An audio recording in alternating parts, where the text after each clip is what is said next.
Assalamualaikum warahmatullahi wabarakatuh.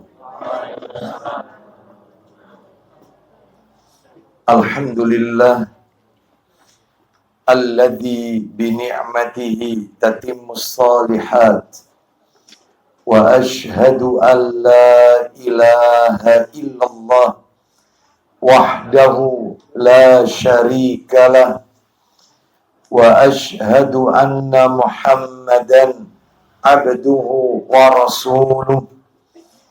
Ya ayyuhalladzina amanu taqullaha haqqa tuqatih wa la tamutunna illa wa antum muslimun. Amma ba'du, fa inna asdaqal hadisi kitabullah wa khairal hadi hadi Muhammadin sallallahu alaihi wasallam wa syarral umuri muhdatsatuha wa kullu muhdatsatin bid'ah wa kullu bid'atin dhalalah wa kullu dhalalatin finnar. Ikhwan wa akhwati fillah, bapak-bapak, ibu-ibu, kaum muslimin dan muslimah, jamaah majelis taklim Baiti Jannati yang semoga dimuliakan oleh Allah Subhanahu wa ta'ala. Kepada sahibul bait, keluarga Bapak Agus, semoga Allah Subhanahu wa ta'ala melimpahkan karunia rahmat dan barakah pada keluarga dan kediaman beliau. Tidak ada kata yang patut kita ucapkan pada pagi hari ini selain rasa syukur kita kepada Allah Tabaraka wa ta'ala atas segala karunia nikmat yang telah Allah berikan kepada kita. Salah satu di antara sekian banyak kenikmatan-kenikmatan yang Allah karuniakan kepada kita dan kita rasakan pada pagi hari ini adalah Allah Subhanahu wa ta'ala masih memberikan kemudahan, kesempatan kepada kita untuk duduk sejenak, mendengarkan ayat-ayat Allah, mendengarkan sabda-sabda Rasulullah sallallahu alaihi wasallam melalui talabul ilmi bersama majelis taklim Baiti Jannati. Semoga perjalanan kita, niat kita untuk menuntut ilmu pada pagi hari ini semuanya tercatat di sisi Allah sebagai amalan yang diterima dan diridhai oleh Allah Subhanahu wa ta'ala. Bapak Ibu kaum muslimin dan muslimah rahimani wa rahimakumullah, tidak memperpanjang muqaddimah, kita akan lanjutkan materi kita. Seperti biasa, kajian kita di Selasa pekan keempat di Majelis Taklim Baiti Jannati, materinya membahas kitab atau buku yang ditulis oleh Ustadz kita bersama, yaitu Ustadz Abu Ubaidah Yusuf bin Mukhtar As-Sidawi, hafizahullah ta'ala. Buku beliau yang kita bahas rutin adalah Membela Hadis Nabi Sallallahu Alaihi Wasallam. Menurut catatan saya, terakhir pada bulan yang lalu, kita sudah masuk pada pembelaan hadis yang ke-18. Pembelaan hadis Nabi nomor 18. Tentang apa? Tentang syafaat bagi pelaku dosa besar. Syafaat akan diberikan kepada pelaku dosa besar. Nah, Bapak Ibu sekalian rahimani wa rahimakumullah, mana dalil yang menunjukkan syafaat juga akan diberikan kepada pelaku dosa besar? Dalilnya adalah hadis yang diriwayatkan oleh diriwayatkan oleh Abu Dawud, Al-Bazzar, At-Tabrani, Ibnu Hibban, dan Al-Haqi dan Al-Baihaqi dalam kitab Sahih Targhib wa Tarhib hadis nomor 3649. Betul ya? Dalilnya adalah bersumber dari sahabat Anas bin Malik radhiyallahu an. Dia berkata, Rasulullah sallallahu alaihi wasallam beliau bersabda, "Syafaati li ahlil kabairi min ummati," yang artinya syafaatku untuk pelaku dosa besar dari umatku. Perhatikan baik-baik. Syafaatku berlaku untuk pelaku dosa besar dari umatku. Syafaatku juga untuk pelaku dosa besar dari umatku. Nah, sebagian di antara kaum muslimin mereka mengingkari hadis ini. Mereka menolak hadis ini. Mereka membenturkan hadis ini dengan firman Allah di dalam Al-Quran. Suratnya surat Ali Imran, ayatnya 192, dan surat Al-Baqarah, ayat 48. Ada baiknya kita bacakan ulang terjemahannya Ali Imran, ayat 192. Jadi mereka membenturkan hadis yang kami bacakan tadi, yang diriwayatkan oleh Abu Dawud, Al-Bazzar, At-Tabrani, Ibnu Hibban, dan Al-Baihaqi, yang derajatnya adalah mutawatir. Mereka tolak karena mereka beranggapan bertentangan dengan ayat Quran surat Ali Imran ayat 192. Kita dengarkan murotalnya berikut dengan terjemahannya. Allah Ta'ala berfirman. Ya, silakan. Ya Rabb kami, sesungguhnya barang siapa yang engkau masukkan ke dalam neraka. Ya Rabb kami, sesungguhnya orang yang engkau masukkan ke dalam neraka, maka sungguh telah engkau hinakan ia. Lanjut. Dan tidak ada bagi orang-orang yang zalim seorang penolong pun. Nah, mereka mengatakan bahwasannya ketika seseorang itu masuk ke dalam neraka, maka tentunya tidak ada satupun orang yang bisa menolong orang-orang zalim yang ada dalam neraka tersebut. Berarti nggak berlaku syafaat itu bagi pelaku dosa besar. Sehingga hadis ini termentahkan, tertolak dengan ayat Allah di surat Ali Imran ayat 192. Terus mereka juga mengatakan hadis Nabi tadi yang berbunyi syafaati li ahlil kabairi min ummati, syafaatku untuk pelaku dosa besar dari umatku, itu juga bertentangan dengan Al-Baqarah ayatnya 48. Ini kata mereka bertentangan dengan Al-Baqarah ayat 48. Allah Ta'ala berfirman. Ya, silakan. Dan jagalah dirimu dari azab hari kiamat. Ya. Yang pada hari itu seorang tidak dapat membela orang lain. Nah, terus lanjut. Walau sedikit pun. Dan begitu pula tidak diterima syafaat dan tebusan daripadanya. Dan tidaklah mereka akan ditolong. Nah, jelas sekali. Dalam ayat ini bertubi-tubi.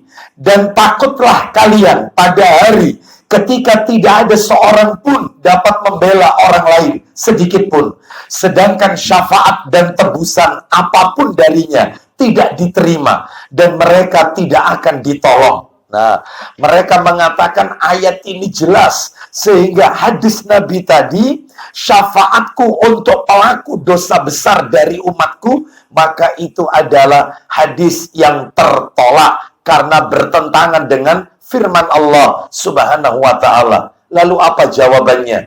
Waktu itu sudah kami sampaikan kepada Bapak Ibu sekalian. Jawabannya adalah ada dua. Yang pertama adalah dua surat tadi, Ali Imran 192 dan Al-Baqarah ayat 48, itu diperuntukkan bagi orang kafir yang kekal dalam neraka.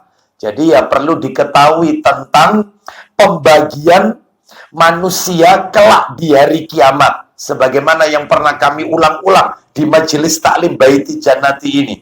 Ada yang nanti di akhirat itu masuk surganya bi ghairi hisab wala adab, tanpa dihisab, tanpa diadab. Jumlahnya terbatas 70.000 orang. Nah ini ya, mudah-mudahan kita termasuk di dalamnya. Golongan yang kedua, ada juga yang nanti di hari kiamat kelak masuk surganya harus melalui proses hisab terlebih dahulu.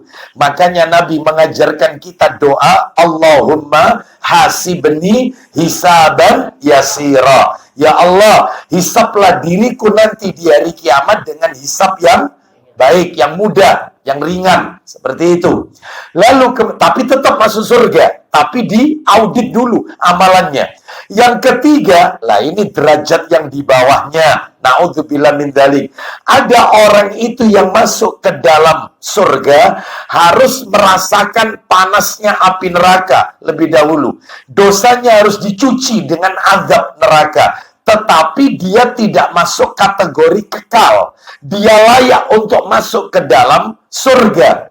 Sekalipun dia harus merasakan azab. Makanya sampai ada hadis, kalau tidak salah riwayat Bukhari, tentang orang-orang yang disebut dengan Jahannamiyun, mantan penduduk neraka Jahannam.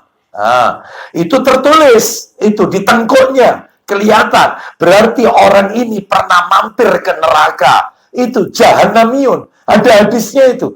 Riwayat Bukhari lagi hadisnya. Nah, berarti kalau begitu itu tingkatan ketiga. Lah tingkatan yang terakhir, na'udzubillah, summa na'udzubillah min dzalik, masuk neraka khalidina fiha abadan. Abadi, kekal permanen, gak mungkin keluar dari neraka. Lah inilah yang tidak ada penolong. Inilah yang tidak berlaku syafaat, mereka yang kekal. Jadi ayat tadi, Ali Imran, ayat 192, terus kemudian Al-Baqarah, ayat 48, itu untuk golongan yang keempat, yang kekal dalam neraka. Sehingga mereka tidak ada penolong, tidak ada syafaat, tidak ada satupun orang yang bisa membantunya. Baik. Bahkan Nabi Ibrahim saja alaihi salatu wassalam, beliau tidak bisa menolong ayahnya, yaitu Azar. Karena apa? Karena Azar adalah orang-orang kafir. Ya, dan ini pernah kami sampaikan, Azar, ayah Nabi Ibrahim alaihissalam, kelak di hari kiamat berubah wujudnya menjadi seekor dhikh. Apa itu dhikh? Serigala hutan atau anjing hutan yang dilemparkan ke dalam neraka. Itu hadisnya Sahih Bukhari, nomornya 3350. Tentang cerita bertemunya Ibrahim dengan bapaknya nanti di hari kiamat. Ya, dan bapaknya menyesal. Sedangkan wajah Azar tertutup dengan debu dan penuh dengan kegelapan. Nah, maka Nabi Ibrahim mencoba untuk menolong ayahnya, tapi nggak bisa. Lah ini yang dimaksud, tidak ada penolong itu mereka yang kekal dalam neraka. Lah yang kekal dalam neraka itu siapa? Ya cuma 3 golongan manusia yang permanen dalam neraka. Cuma 3 tipikal orang. 1, orang kafir. 2, orang musyrik. 3, orang munafik. Cuma itu aja. Seperti itu.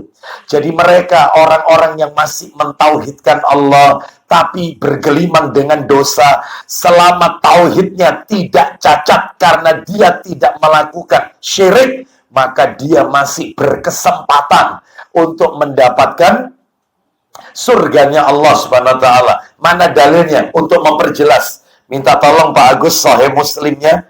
Sahih Muslim nomor 74. Muslim nomor 74. Ya, cetakan terjemahan. Sahih Muslim nomor 74. Cetakan terjemahan. Kita dengarkan Muslim nomor 74. Silakan. Ya. Dari Abu Dzar radhiyallahu anhu, dari Nabi SAW, beliau bersabda. Apa isi sabdanya? Malaikat Jibril alaihissalam datang kepadaku. Nah, malaikat Jibril alaihissalam datang menemuiku. Lalu dia menyampaikan berita gembira kepadaku. Apa berita gembira yang dibawa oleh malaikat Jibril dari Allah Azza wa Jalla? Silakan. Siapa saja dari umatmu yang mati. Nah, siapa saja dari umatmu Muhammad yang mati. Lanjut. sedangkan dia tidak menyekutukan Allah dengan sesuatu apapun, sedangkan dia tidak pernah melakukan syirik, menyekutukan Allah dengan sesuatu apapun, maka dia masuk surga. apa pertanyaan Nabi kepada malaikat Jibril alaihissalam?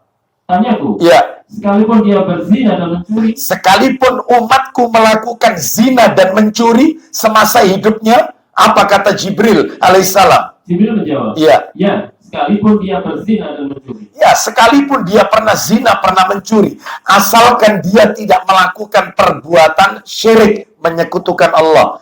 Lu Jibril menjawab itu atas inisiatifnya atau atas perintah Allah. Maka mana mungkin malaikat melakukan sesuatu yang tidak berdasarkan perintah Allah? Nggak mungkin.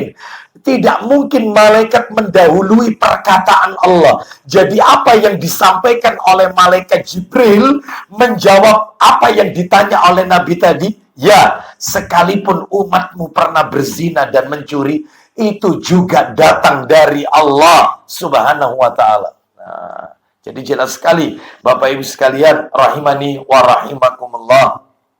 Ya, sekarang tentunya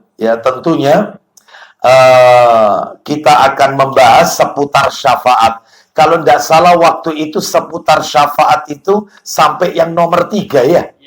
Nomor 1 makna syafaat. Nggak perlu saya ulang apa definisi syafaat. Nah itu. Yang nomor 2, ini kalau di bukunya Ustadz Abu Ubaidah, hafizahullah ta'ala, itu mungkin juga dijelaskan, tetapi mungkin tidak secara urut ya. Maka kami mencoba untuk mengurutkan supaya kita lebih mudah untuk mempelajarinya. Ya, yang pertama makna syafaat. Apa sih syafaat itu? Sudah kita bahas. Yang kedua, dalil-dalil di dalam Al-Quran dan di dalam sunnah hadis-hadis Nabi tentang syafaat. Ayatnya di mana, suratnya apa? Kalau nggak salah surat An-Najm, ayatnya ayat 26. Itu tentang syafaat. Lalu dalilnya juga sudah kami sampaikan, dalil dalam hadis. Lalu yang terakhir nomor 3 bulan yang lalu itu adalah syafaat Rasulullah Sallallahu Alaihi Wasallam. Inilah yang namanya syafaat secara khusus yang disebut dengan syafaatul uzma, syafaat yang agung. Ya, syafaatul uzma yang agung atau nama lainnya maqamam mahmuda. Nah, maqamam mahmuda. Itulah syafaatnya Rasulullah yang kita nanti di hari kiamat. Baik, sekarang hari ini kita masuk nomor 4, seputar syafaat nomor 4. Apa itu? Bentuk-bentuk syafaat. Model-model syafaat yang akan diberikan oleh Rasulullah Sallallahu Alaihi Wasallam. Nah, ini model-model syafaat, bentuk-bentuk syafaat yang akan diberikan oleh Rasulullah Sallallahu Alaihi Wasallam. Saya yakin Bapak Ibu dalam hati pasti bertanya, Ustadz, kita sudah yakin, kita sudah beriman, Nabi Sallallahu Alaihi Wasallam nanti akan memberikan syafaatnya kepada kita umatnya. Baik, pertanyaannya adalah bentuknya, modelnya kayak apa syafaatnya Nabi itu? Nah ini yang kita bahas materi nomor 4 ini. Modelnya ada 4, Bapak Ibu. Yang pertama, tak sebutkan dulu satu persatu, dalilnya nanti setelahnya. Nomor 1 adalah meminta agar pintu surga dibuka. Itu model pertama. Meminta agar pintu surga dibuka. Jadi beliau Sallallahu Alaihi Wasallam meminta kepada Allah agar pintu surga dibuka. Itu model pertama itu. Bentuk pertolongan Nabi kepada kita umatnya, ya, syafaat Nabi, itu model nomor 1 itu. Nomor 2, dalilnya nanti belakangan. Nomor 2, meringankan azab bagi yang berhak. Meringankan azab bagi yang berhak. Itu model kedua, ya. Bentuk-bentuk syafaat yang kedua, ya, yang diberikan oleh Rasul, meringankan azab bagi yang berhak. Nah, yang ketiga, model syafaat yang Nabi berikan, mengangkat derajat beberapa kaum mengangkat derajat beberapa kaum untuk masuk surga tanpa hisab. Oh, itu ada nanti. Ini semua ada dalilnya ini. Ya. Jadi model yang ketiga adalah mengangkat derajat beberapa kaum. Mudah-mudahan kita yang disebut ini. Ya. Mengangkat derajat beberapa kaum untuk masuk surga tanpa hisab. Itu. Dan yang terakhir model yang keempat. Nah, ini ya. Yang keempat adalah, lah ini sesuai dengan tema yang dicantumkan oleh Ustadz Abu Ubaidah As-Sidawi, hafizahullah ta'ala. Apa itu yang keempat? Memberi syafaat kepada pelaku dosa besar. Memberi syafaat, memberikan pertolongan maksudnya. Memberi syafaat kepada pelaku dosa besar dari kalangan orang-orang yang bertauhid. Ya. Dari kalangan orang-orang yang bertauhid. Ya. Ini nanti akan diberikan pertolongan. Nah, ini semua ada dalilnya. Baik, sekarang kita masuk ke dalil-dalilnya. Bentuk-bentuk syafaat yang diberikan oleh Rasulullah Sallallahu Alaihi Wasallam nanti di hari kiamat ada berapa model? 4. 1. Meminta agar pintu surga dibuka. Dalilnya Sahih Targhib wa Tarhib. Minta tolong Pak Agus, Sahih Targhib wa Tarhib jilid 6. Jilid 6. Ya, nomor 3638. 3638. Ya, itu bentuk syafaat Nabi nanti di hari kiamat yang akan diberikan itu nomor 1 kan meminta agar pintu surga dibuka. Dalilnya Sahih Targhib wa Tarhib nomor 3638. 3638. Riwayatnya At-Tabrani, sanadnya sahih dari Salman radhiyallahu an. Silakan Pak Agus, silakan. Saya bacakan dulu teksnya. An Salman radhiyallahu an qala tu'tas syamsu yaumal qiyamati harra asyra sinina. Masya Allah. Ya. Thumma tudna min jamajimin nas. Silakan. Pada hari kiamat, ya, matahari diberikan panas 10 tahun. Terus Kemudian didekatkan dari ubun-ubun manusia. Jadi pada hari kiamat matahari diberikan panas selama 10 tahun. Satu hari di akhirat 1000 tahun. Ini 10 tahun. Dan panas itu. Didekatkan matahari itu di atas ubun-ubun manusia. Enggak. Yang sekarang saja Bapak Ibu sekalian, matahari itu dengan kita, ini ratusan, ya ribu kilometer. Ya. Seperti itu. Kita masih merasakan panasnya. Lah ini di atas kepala manusia. Nanti di hari kiamat. Ya. Lanjut teruskan.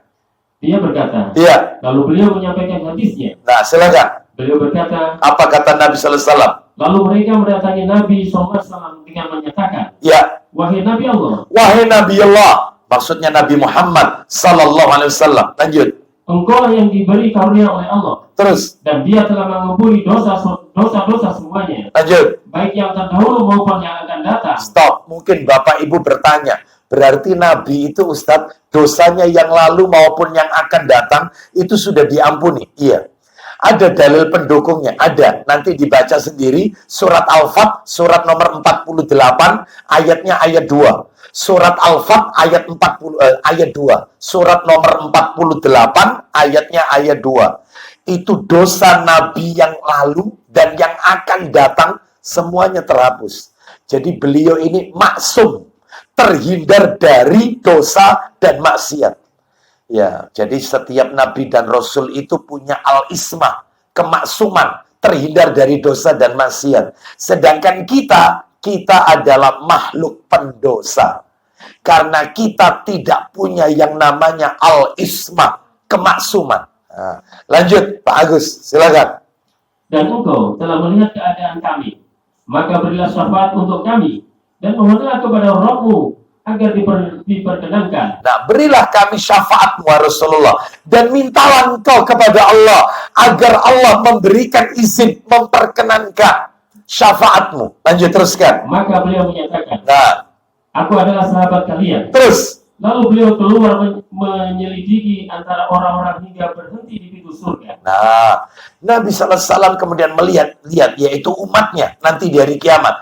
Lalu akhirnya Nabi berada persis di depan pintu surga. Lanjut. Lalu beliau memegang gelang pintunya yang terbuat dari emas. Lalu beliau memegang gelang pintunya. Jadi pintu surga itu, Bapak Ibu sekalian, disebutkan dalam hadis ini seperti gelang bulat. Lalu kemudian bisa diketuk. Ya, bisa diketuk. Ya, terbuat dari emas. Lanjut. Dan beliau mengetuk pintunya. Lanjut. Lalu ada yang berkata, Ya. siapa ini? Siapa ini? Lanjut. Beliau menjawab, ini Muhammad. Ini Muhammad. Terus. Maka dibukakanlah untuknya hingga berdiri di hadapan Allah SWT. Terus. Lalu beliau bersujud. Ketika pintu itu dibuka, maka Nabi SAW berdiri tepat di hadapan Allah Azza wa Jalla. Lalu beliau langsung bersujud. Lanjut, teruskan. Maka beliau dipanggil. Terus. Bangunlah. Bangunlah. Terus. Mintalah pasti engkau diberi. Mintalah Muhammad. Permintaanmu pasti aku beri. Lanjut. Berilah syafaat. Terus. Pasti syafaatmu akan diperkenankan. Allahu Akbar. Masya Allah. Ya, berikan mereka syafaat. Maka syafaatmu pasti akan diperkenankan. Lanjut. Itulah al-maqam al-mahmud. Loh, itulah yang disebut dengan maqamam mahmuda. Al-maqam al-mahmud. Allahumma rabba hadihi da'wati tamma wassalatil qa'imah ati Muhammadanil wasilata wal fadila wa ba'astu maqamam alladhi wa'atta. Doa setelah azan. Maqamam mahmuda. Syafaat itu. Iya. Makanya kalau setelah azan bacakan itu. Supaya kita nanti dapat syafaat di hari kiamat. Syaratnya itu. Nanti kita bahas itu. Syarat-syarat supaya dapat syafaat. Nanti ada amalan-amalannya. Belakangan itu, belakangan. Terus lanjut Pak Agus. Silakan. Apa itu? Al-Maqam Al-Mahmud itu Pak Agus. Al-maqam al-mahmud, yaitu kedudukan yang mulia. Maksudnya? Maksudnya semua yang diperoleh melalui syafaat. No, seperti itu. Berarti model pertama meminta agar pintu surga dibuka. Ini pertolongan Nabi pertama ini, model yang pertama. Yang kedua, bentuk-bentuk syafaat yang akan diberikan Rasulullah SAW nanti di hari kiamat. Yang kedua adalah meringankan azab bagi yang berhak. Bagi yang berhak. Tanda kutip ya, garis bawahi. Bagi yang berhak. Ya. Baik, mana dalilnya? Dalilnya adalah Sahih Muslim. Nomornya 166. Ya. Loh, Ustadz sebentar, sebelum Pak Agus baca hadisnya, Sahih Muslim 166. Jadi dia ini tetap di neraka, Ustadz ya. Tetap di neraka. Berarti tidak keluar, enggak. Cuman azabnya diringankan. Awalnya ada di neraka paling bawah, tapi karena syafaat Nabi, dia berada di permukaan neraka. Siapa ini? Paman Nabi Abu Thalib. Nasibnya ini, nasibnya. Tapi tetap di neraka. Nggak keluar. Wong kafir. Bukan muslim. Nggak mau baca syahadat kok. Nabi ajarkan, ditalkin oleh Nabi kalimat tauhid la ilaha illallah. Dia ngikuti temannya yang waktu itu hadir. Yaitu Abu Jahal dan Abdullah bin Abi Umayyah al-Mughirah. Ya. Kan Nabi mengajarkan kepada Abu Thalib saat naza. Ya ammu. Qul la ilaha illallah kalimatan asyhadu laka biha indallah. Wahai paman, ucapkan la ilaha illallah, satu kalimat yang aku keponakanmu akan membela paman nanti di hari kiamat. Aku yang menjadi saksi bagi paman nanti. Jaminan loh ini, jaminan. Paman yang paling dicintai setelah Hamzah ini, Abu Thalib ini, setelah Hamzah, ya, Hamzah wafat, ya, yang jantungnya dimakan Hindun itu. Baik. Terus kemudian Abu Jahal nggak mau ketinggalan. Dia membisikkan ke telinga temannya, yaitu Abu Thalib. Ya Abu Thalib, atarghabu an millata Abdul Muttalib. Wahai Abu Thalib, apakah kau benci dengan ajaran agamanya Abdul Muttalib, kakeknya Nabi, bapaknya Abu Thalib? Apa kau benci? Memang ajarannya apa, Ustaz? Paganisme, nyembah berhala. paganisme nyembah berhala. Ya, akhirnya singkat cerita Abu Thalib berkata, ini riwayat Muslim. Kalau yang ini tambahannya, dia berkata kepada Nabi Sallallahu Alaihi Wasallam, andai kata aku tidak dimusuhi oleh masyarakat Quraisy ketika aku mengucapkan kalimat yang kau ajarkan itu, niscaya akan aku ucapkan kalimat yang kau ajarkan itu. Berarti dia ini, Abu Thalib ini beragama modelnya sungkan karo tonggo. Iya, ndak enak sama orang pakai. Makanya orang itu kalau beribadah jangan pakai pakewu. Ya, gak enak, sungkan aku gak teko. Saya tahu memang acaranya ini tidak ada tuntunannya. Bahkan ini dilarang ini. Tidak ada dalilnya, bahkan Nabi tidak pernah melakukan. Cuman gak enak, tonggoy. Ya ini, model beragama ala Abu Thalib. Ya, ala Abu Thalib. Nah, itu ya nggak boleh. Ya, jadi Bapak Ibu sekalian, kita dengarkan. Akhirnya nasibnya dia wafat. Ya, dia wafat dalam keadaan bukan muslim. Ustaz, dalilnya di mana kalau dia bukan muslim? Bapak Ibu sekalian, ada satu dalil.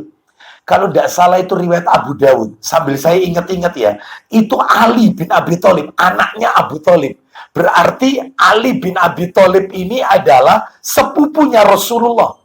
Ya, sepupu Rasul, suaminya Fatimah. Berarti menantu, ya sepupu yang merangkap mantu. Karena putrinya Nabi dinikahi oleh Ali. Apa katanya Ali? Anak loh ini, anak. Dia bilang kepada Nabi, wahai Rasulullah, pamanmu yang kafir itu Ali. Ali yang mengatakan, jangan protes. Ada hadisnya riwayat Abu Dawud. Ali anaknya berkata, pamanmu yang kafir itu telah meninggal. Maka kata Nabi, kuburkan dia. Suruh kuburkan. Hanya dikuburkan gitu aja. Ali. Ya. Radhiyallahu an. Itu ada itu hadisnya Abu Dawud. Sambil saya ingat-ingat ya. Hadis Abu Dawud kalau nggak salah jilid 2 bab tentang masalah jenazah. Masalah jenazah. Jilid 1 masalah jenazah itu. Sebentar sambil saya ingat-ingat. Ya. Ali mengatakan pamanmu yang kafir itu telah wafat. Siapa? Bapaknya sendiri. Ayo. Ya. Ini mudah-mudahan ahli bait dengar semua ini kan. Ya. Mudah-mudahan ini ya. Baik, Bapak Ibu sekalian rahimani wa rahimakumullah. Silakan Pak Agus baca Sahih Muslim. Nomor yang tadi, nomor berapa tadi? 166.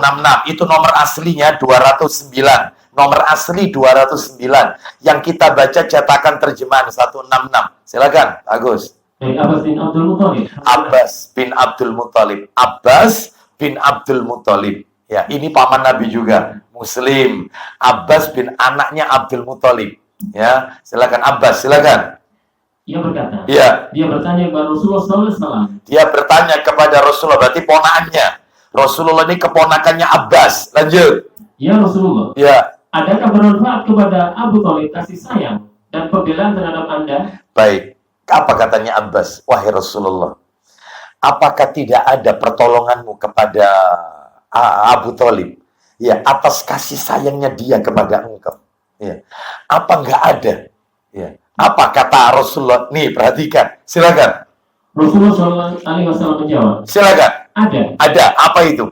Dia berada dalam neraka dengan kedalaman sebatas mata kaki. Dia berada di dalam neraka dengan kedalaman sebatas mata kaki di permukaan neraka. Apa kata Nabi? Kalaulah bukan karena pembelaanku kepadanya. Kalau bukan karena syafaatku. Lah ini model nomor 2. Syafaat nomor 2. Meringankan azab. Meringankan azab. Ulang lagi Pak Agus. Kalaulah bukan karena pembelaanku kepadanya, maka niscaya dia berada di tingkat yang paling bawah dalam neraka. Kalau bukan karena syafaatku, dia berada di neraka paling bawah. Berarti ada model syafaat itu meringankan azab. Nah, itu ya, meringankan azab, tapi tetap nggak keluar dari neraka, nggak keluar. Siapa orangnya? Abu Thalib. Nah, ya, baik. Sekarang yang nomor 3. Jelas, Bapak Ibu sekalian ya? Cukup jelas sekali ya. Baik. Kita lanjutkan. Nomor 3. Model bentuk-bentuk syafaat yang diberikan Rasulullah SAW nanti di hari kiamat. Yang ketiga adalah mengangkat derajat beberapa kaum untuk masuk surga tanpa hisab. Mana dalilnya? Sahih Muslim. Sahih Muslim. Nomornya 169 dan 171. Silakan. Muslim 169 dan 171. Itu nomor cetakan terjemahan. Kalau nomor asli cuma satu aja nomor asli. 216. Nomor aslinya 216. Cetakan terjemahan dua nomor, 169 dan 171. Tafadhol. Dari Abu Hurairah radhiyallahu anhu, ia berkata, Iya. Rasulullah SAW bersabda, Isinya, ada 70.000 orang umatku ada 70.000 orang dari umatku. Lanjut. yang akan masuk surga tanpa dihisab atau diadili. Mudah-mudahan kita termasuk di dalamnya. Tanpa dihisab, tanpa diazab. Ya, lanjut teruskan. Mendengar sabda Nabi itu, Iya. lalu seorang laki-laki berkata, Iya. Ya Rasulullah, doakanlah kepada Allah semoga aku termasuk di antara mereka. Doakan aku, semoga aku masuk di antara mereka. Lanjut. Maka Nabi SAW lalu mendoakannya, Iya, terus. wahai Allah, Iya, masukkanlah dia di antara mereka. masukkan dia di antara mereka. Masya Allah. Enak ada Nabi ya. Itu baik. Kita lanjutkan. Terus. Laki-laki yang lain meminta pula, Ya. Ya Rasulullah, Iya. doakanlah kepada Allah semoga aku termasuk di antara mereka. Doakan aku, semoga aku termasuk di antara mereka. Yang lain ini tapi. Orang lain. Silakan. Rasulullah pun menjawab, Iya. engkau telah mendahului Ukasha. Engkau telah didahului oleh Ukasha. Terus. Selesai? Terus. Ya, 171. 171. Imran bin Husain radhiyallahu an. 171. Dari Imran bin Husain radhiyallahu anhu, katanya, Iya. Rasulullah SAW bersabda, Iya. kelak akan masuk surga 70.000 orang umatku tanpa diperiksa. Terus. Para sahabat bertanya, Iya. siapa mereka itu ya Rasulullah? Iya. Rasulullah pun menjawab, mereka ialah orang-orang yang tidak berobat memakai jambi-jambi. Baik. Mereka tidak melakukan ruqyah, minta diruqyah. Mereka tidak pernah minta diruqyah. Bukan berarti kalau minta diruqyah itu nggak boleh, boleh. Ya, cuman kehilangan kesempatan masuk daftar 70.000 orang. Sehingga kehilangan tawakalnya. Makanya kita ini dituntut untuk bisa baca Al-Quran. Jadi dilakukanlah ruqyah mandiri. Nggak usah manggil juru ruqyah. Diruqyah sendiri, ruqyah mandiri. Maka dituntut bisa baca Quran dan hafal doa. Itu. Jangan dikit-dikit manggil juru ruqyah. Ya, seperti itu. Ya, dikit-dikit manggil ustadz untuk meruqyah. Ya, memangnya kenapa kok diruqyah? Karena sering kehilangan. Kehilangan apa? Kehilangan uang. Oh, ya. Yang megang ATM-nya siapa? Istri. Ya, Pak, kira-kira ini. Nyambung apa enggak ini kira-kira? Ya, nyambung ya. Baik, kita lanjutkan. Sehingga enggak perlu diruqyah. Ya, tanya ke istrinya. Insya Allah di situ. Ya. Bapak Ibu sekalian rahimani wa rahimakumullah. Ya. Silakan. Ayo. Dua. Tidak mempercayai suara burung atau tatoyur. Baik, tidak melakukan tatoyur. Yang pertama tadi wala yastarqun, tidak minta diruqyah. Yang kedua wala yatatoyyarun, tidak melakukan tatoyur. Apa itu tatoyur? Sikap pesimistis, anggapan sial. Ya seperti sekarang, alhamdulillah, tapi saya bersyukur. Alhamdulillah saya bersyukur kepada Allah Subhanahu wa taala. Ya, dakwah tauhid ini luar biasa. Saya lihat bulan Muharram Suro ini banyak pernikahan. Alhamdulillah, dibanding tahun-tahun sebelumnya. Ya, seperti itu. Dibanding tahun-tahun sebelumnya, itu sepi itu ya. Saya pun tanya, ya, kemarin ketika di Gedung Mulyadi Kodikal, saya tanya sama salah satu penghulu. Ya, setelah ini kemana lagi, Bapak Ustadz? Saya itu nanti jam 10 itu ada, nanti di daerah ini.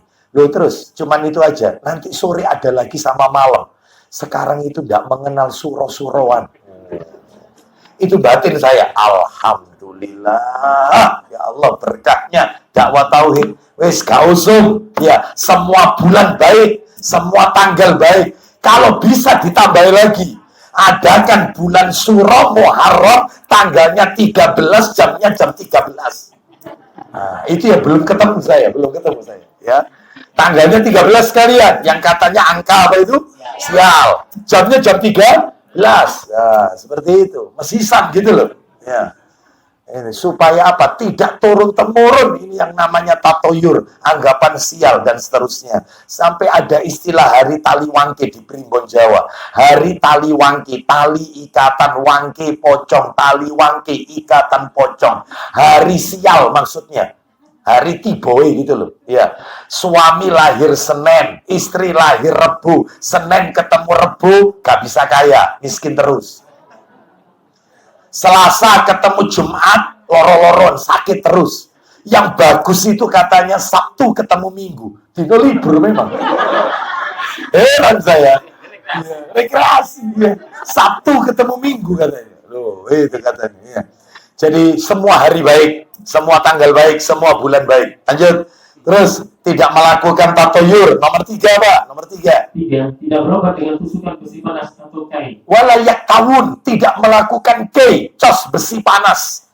Jadi kalau terluka untuk menghentikan pendarahan dicos, dinyos dengan besi panas. Itu dulu pernah di zaman Nabi dilakukan, setelah itu dilarang oleh Nabi. Jadi ini tidak bisa dikiaskan dengan khitan laser, enggak ya. Jadi khitan laser termasuk ini nggak bisa dikiaskan, enggak ya. Baik. Menghilangkan tato laser ya, maka ini nggak bisa dikiaskan. Ini misalnya yang bisa dikiaskan ya tadi dinyos tadi itu ya, untuk menghentikan pendarahan. Baik, terus yang terakhir ciri keempat yang masuk kategori 70.000 itu silakan. Tetapi mereka tawakal kepada Rabb mereka. Lah ini yang keempat, wa ala rabbihim yatawakkalun. Mereka bertawakal kepada Allah Subhanahu wa taala. Ya, bukan berarti tawakal itu pasrah tanpa ikhtiar. Enggak, tetap ada ikhtiar, ya. Baik, Nabi sendiri menyuruh kita untuk berobat kok, ya. Baik. Nah, 70.000 itu bukan angka akhir, Bapak Ibu sekalian. Saya pernah baca dalil itu disahihkan oleh Syekh Albani rahimahullah dalam kitab Silsilah Hadis Sahih. Iya, saya pernah nyampaikan materi ini di majelis taklim yang lain. Saya nukilkan dalam kitab Silsilah Hadis Sahih. Disahihkan oleh Syekh Albani. Jadi kata beliau, ya, Rasulullah SAW itu dalam sabdanya, setiap 1.000 orang ini tambahannya. Nabi SAW minta tambahan kepada Allah. Nabi minta tambahan kepada Allah. Jadi dari 70.000 itu Nabi minta tambahan. Lalu Allah memberikan tambahan. Setiap 1.000 orang ada 70.000 orang. Setiap 1.000 orang 70.000 orang. Jadi kalau 70.000 dibagi 1.000 berarti 70 kali. Lah 1.000 ada setiap 1.000 70.000, 1.000 70.000, 1.000 itu berarti kali 70 tadi itu. Lah setiap 1.000-nya lagi yang dari 70 ada lagi 70.000 terus begitu. Insya Allah mudah-mudahan masuk. Ya. Mudah-mudahan ya. Jadi Nabi sendiri yang meminta tambahan, ya, meminta tambahan dan itu dikabulkan oleh Allah Subhanahu wa taala, ya. Tapi syaratnya tadi ada 4 tadi syaratnya ya. Syaratnya 4. Baik, kita lanjutkan sekarang. Jadi ini mengangkat derajat beberapa kaum untuk masuk surga tanpa hisab. Nah, jadi ini bentuk pertolongan Nabi kepada mereka. Ya, dan dalam hal ini orangnya pun cirinya terbatas. Nggak semua orang. Hanya 4 orang, hanya 4 ciri saja ini. Baik. Ustadz, salah satu dilakukan yang 3 tidak, maka nggak bisa. 4-4-nya dia lakukan dalam hidupnya. Artinya tidak minta diruqyah, tidak melakukan pengobatan cos besi panas, tidak melakukan tatoyur, apalagi khurafat, enggak. Terus apalagi sirik-sirik kecil dan seterusnya, tahayul, enggak. Yang keempat, bertawakal kepada Allah. Nah, itu sudah. Sekarang kita lanjutkan terakhir, bentuk syafaat yang diberikan Nabi Sallallahu Alaihi Wasallam kelak di hari kiamat adalah memberi syafaat kepada para pelaku dosa besar dari kalangan orang-orang yang bertauhid. Dalilnya di mana? Dalilnya adalah Sahih Muslim ya, nomor 74. Tadi sudah dibaca oleh Pak Agus, yang tadi malaikat Jibril tadi itu. Ya, memberikan kabar gembira, siapa saja dari umatmu yang mati selama dia tidak menyekutukan Allah dengan sesuatu apapun, maka dia masuk surga. Yang nomor 74 itu tadi. Itu nomor aslinya 94, Bapak Ibu. Nomor aslinya 94, cetakan terjemahan 74. Terus Nabi kan tanya tadi, sekalipun dia pernah berzina dan mencuri, terus kata malaikat Jibril, ya, sekalipun umatmu pernah berzina dan mencuri, berarti bagi kalangan tauhid, sekalipun dia melakukan dosa besar, zina itu kecil apa besar? Besar. Mencuri dosa besar apa dosa kecil? Besar. Maka tetap dapat syafaat. Loh, itu maksudnya bentuk syafaat Nabi yang keempat bagi pelaku dosa besar. Termasuk tambahkan lagi, Pak Agus, tambahkan lagi Sahih Muslim nomor 154. Lumayan ini, banyak tambahannya. Muslim 154. 154 cetakan terjemahan. Kalau nomor aslinya 193. 193. Saya ulang ya. Sahih Muslim nomor berapa, Bapak Ibu? 154. Itu yang cetakan terjemah. Kalau nomor aslinya berapa tadi? 193. 193. Ya, silakan Pak Agus, kita dengarkan. Dari Anas bin Malik yang berkata, bahwa Rasulullah SAW bersabda, akan dikeluarkan dari neraka orang yang mengucapkan la ilaha illallah. Akan dikeluarkan dari neraka orang yang mengucapkan kalimat la ilaha illallah. Lanjut. Sedangkan dalam hatinya terdapat iman seberat biji gandum. Sedangkan dalam hatinya itu level imannya seberat biji gandum. Biji gandum. Terus lanjut. Kemudian orang yang mengucapkan la ilaha illallah tetap keluar dari neraka, masuk surga, meskipun level imannya, lanjut. Dan di dalam hatinya terdapat iman seberat beras. Tuh, tambah kecil ya, beras. Terakhir, kemudian yang mengucapkan la ilaha illallah. Orang yang pernah mengucapkan kalimat la ilaha illallah, mentauhidkan Allah, tetapi dia tetap keluar dari neraka, sekalipun level imannya, lanjut. Dan di dalam hatinya terdapat iman seberat debu. Debu itu kalau dipegang tidak terasa loh Bapak Ibu.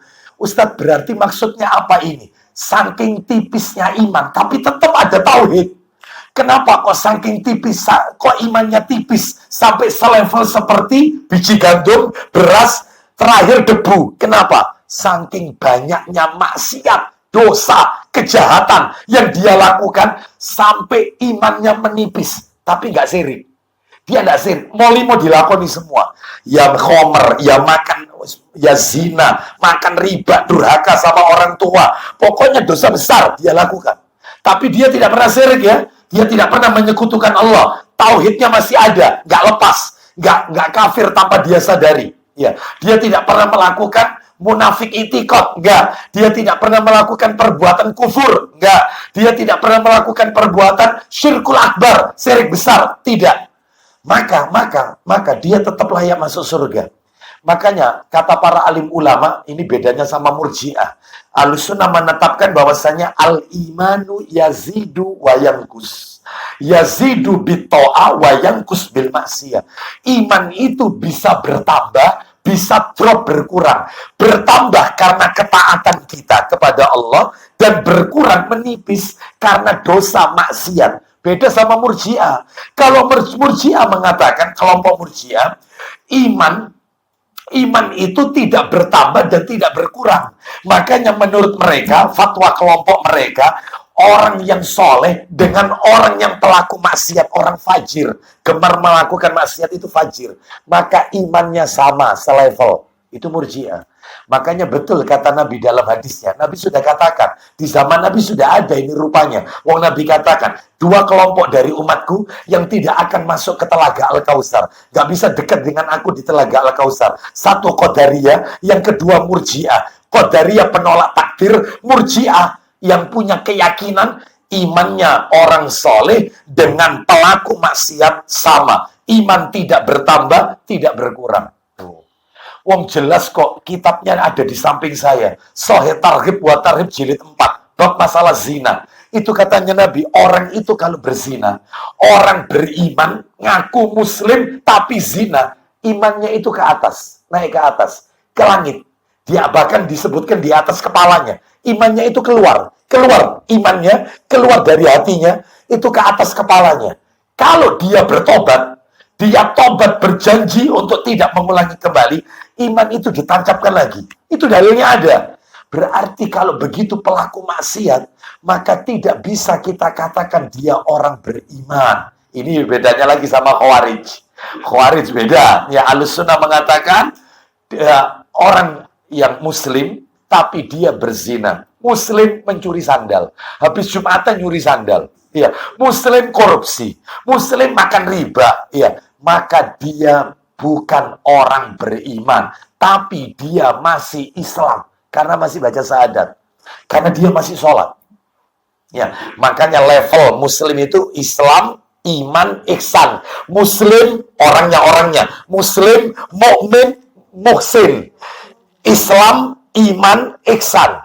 Islam belum tentu iman. Iman pasti Islam. Itu kan ada di surat Al-Hujurat.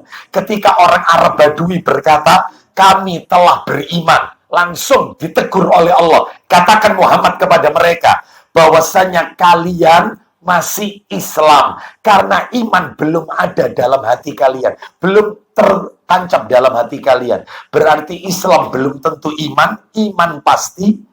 Kalau Khawarij enggak. Ya, kalau Khawarij enggak. Setiap yang di situ disebut yaitu bukan beriman berarti kafir. Jadi kalau dikatakan bukan beriman orang yang berzina berarti kafir. Pelaku zina kafir. Ya, pelaku mencuri kafir. Orang yang minum khamr kafir. Semua dikafirkan. Ya, pelaku dosa besar itu langsung divonis kafir sama Khawarij. Kalau Ahlussunnah tidak. Ya, kalau Ahlussunnah mengatakan dia memang betul bukan orang beriman, tapi masih Islam. Ya, ternyata tidak sholat, ya, bahkan mengingkari kewajiban sholat. Sholat itu untuk orang Arab. Saya bukan orang Arab, maka tidak perlu sholat. Sholat itu artinya doa. Ngapain pakai rukuk sujud segala? Yang penting kita doa sama dengan kita sholat. Maka keluar dari Islam kafir karena nggak sholat. Ya, baik. Kita lanjutkan sekarang. Berarti kesimpulannya adalah yang nomor 4, memberikan syafaat kepada pelaku dosa besar dari kalangan orang-orang yang bertauhid. Ya, tapi jangan ini dijadikan andalan loh Bapak Ibu sekalian. Jangan loh ya. Gak apa-apa, sing penting ojo sirik. Ya. Itu gak apa-apa zina, gak apa-apa. Naudzubillah min dari ya innamal a'malu kok biniyat ya.